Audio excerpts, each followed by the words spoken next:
Hi guys, good morning. तर आज होता आपल्या गणपती बाप्पाचा 5वा दिवस.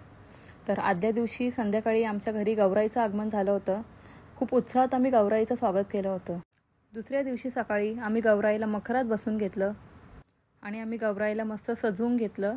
काकींनी गौराईला सर्व दागिने घातले, हार फुले घातली. किती सुंदर आणि मोहक रूप आहे ना गौराईचं.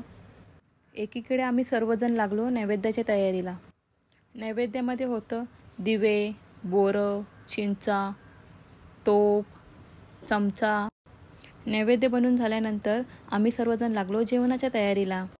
आणि इकडे आद्यासुद्धा पुऱ्या लाटायला बसली होती. त्यानंतर आम्ही बनवले मोदक व नंतर इतर जेवणही रेडी केलं. नंतर संध्याकाळी आम्ही सर्वजण जायला निघालो आमच्या आत्याकडे. तिकडे गेल्यानंतर आद्या रडत होती, कारण तिला मिहीरची गाडी पाहिजे होती. जी गाडी आद्याला पाहिजे होती तीच मिहीरला पाहिजे होती आणि जी गाडी मिहीरला पाहिजे होती तीच आद्याला पाहिजे होती. घरी आल्यानंतर आम्ही पहाटे 4 वाजेपर्यंत पत्ते खेळलो. Bye bye.